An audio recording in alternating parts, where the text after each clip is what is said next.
Robert Estrin. This is virtualsheetmusic.com and livingpianos.com. Today's question is, what does a dot do to a note? You've seen it in music and you may have wondered. And now I'm not talking about staccatos, the dots that are above or below notes. I'm talking about when you have a note with a dot next to it. It changes its length. That's it. Spoiler alert, I've given it away. But how much does it change the length? So, a dot after a note makes the note longer. You may have heard an explanation which is accurate but confusing, where if you add a dot to a note, it adds half the value of the note.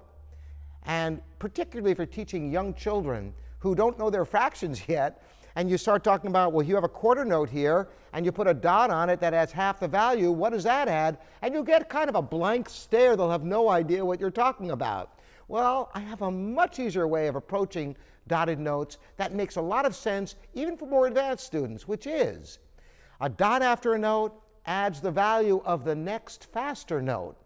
What do I mean by that? Well, if you know all your notes, basically each note is half the value of the next note. In other words, you have a whole note. In each whole note is two half notes. So a half note is half the value of a whole note.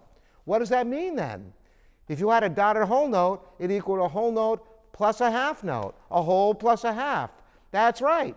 So it makes it half again as long. But by thinking of it, by adding the next faster note, it's much easier, because a half note to a quarter note, a dotted half note equals a half note plus a quarter note. And so on down the line. A quarter note, a dotted quarter note is a quarter note plus an eighth note, the next faster note. And you can go on to eighth notes which are dotted, adds a 16th note to the value. Now there's another way of looking at this that is also rhythmically very, very helpful, which is you can go back to the dotted whole note, which equals a whole note plus a half note. Another way of looking at that is a dotted whole note equals 3 half notes.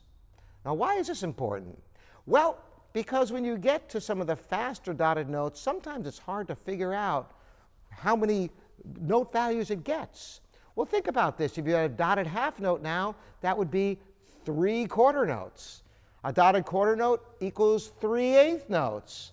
And a dotted eighth note equals 3 16th notes. When you break it down this way, it's much easier to figure out rhythms.